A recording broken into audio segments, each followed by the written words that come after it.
to drive traffic to your website, and you're getting these people into your marketing funnel. I think it's very important that people understand this concept called the marketing funnel. And for our listeners, if you can imagine a inverted pyramid, like a pyramid with a big with a base at the top and the bit of, how do you call it, like a funnel, basically.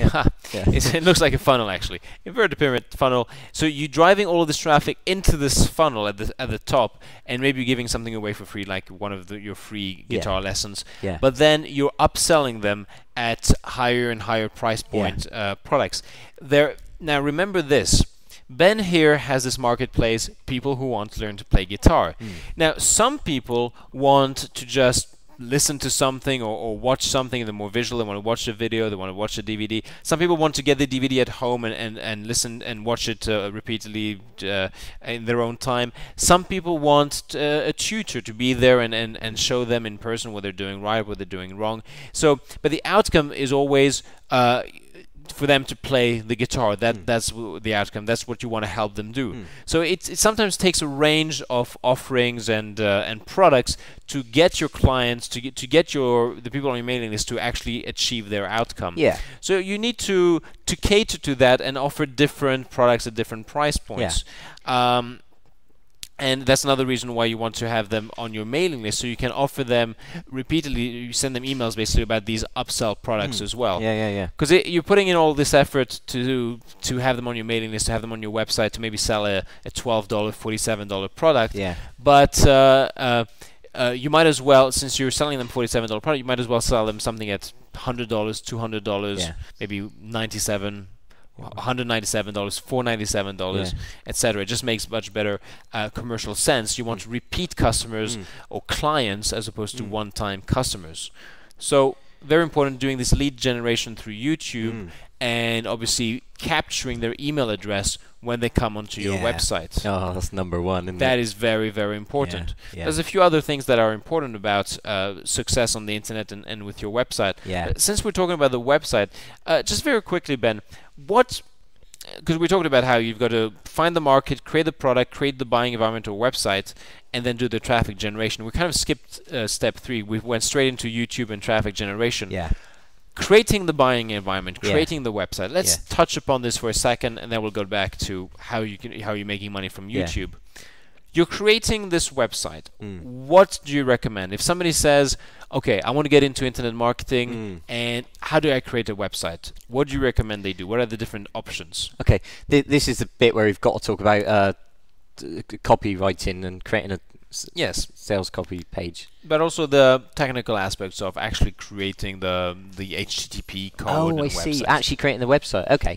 Right, fine. Well, I would highly recommend you do not try and create the website yourself unless you are a web programmer and you know how to do that. I suggest you pay a web developer to create your website for you. And I totally agree with you. It's not a good use of your time when you can get so many techies out there.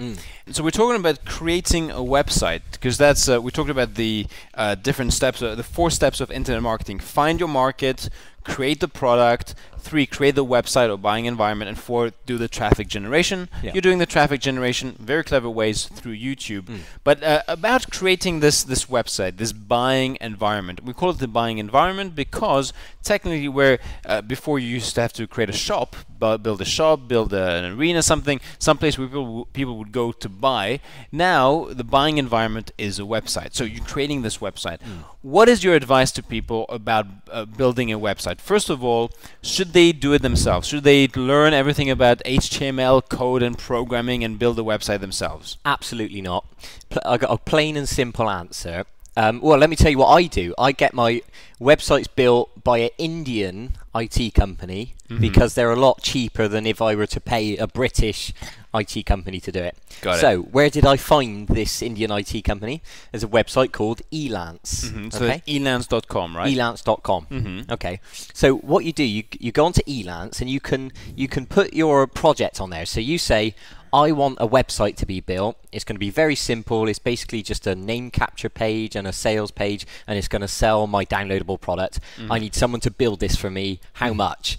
And this goes on the Elance website. Now what happens is IT companies from all over the world will view this and they'll give you a price. They'll say, okay, I'll do this for $200, and then someone else will say, I'll do it for $300, and someone else say, I do it for $190.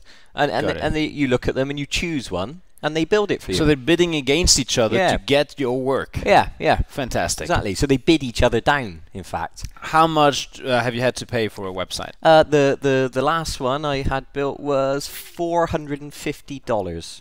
Wow. Which when you it was a pretty elaborate website, the one you it was fairly straightforward. Yeah, it had a few elaborate things because I wanted a statistics page. Right. So I could see like a how control panel kind of thing, and all that sort of thing, which is not necessary, but I wanted to have it.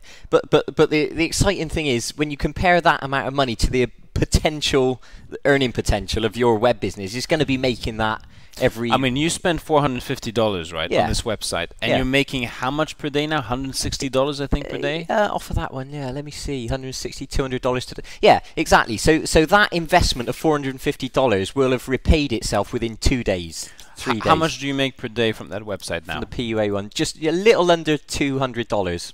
$200 times 30, that's $6,000 a month, times 12, that's $72,000 a year, approximately. Let's say $70,000 a year from a website that cost you $450. Exactly.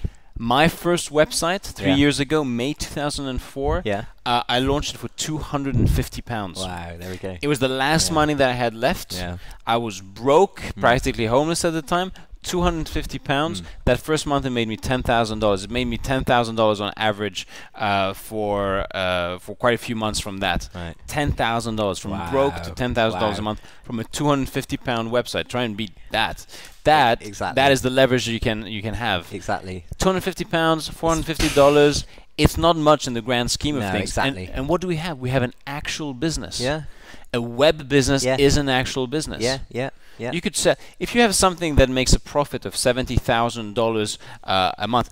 In theory, this is worth $700,000 to an investor. Yeah. You could sell this website, especially if it has a good growth rate. Yeah. That you've created for $450 a $700,000 asset that you could sell as a business. You could sell. Yeah. Absolutely. Yeah. $450 for $700,000. You know? Yeah. Plus, that's without even having any upsells yet. This is just with your first little product at how much did you charge? $47? Yeah, I've only just got started. You know. Unbelievable. Yeah. Unbelievable.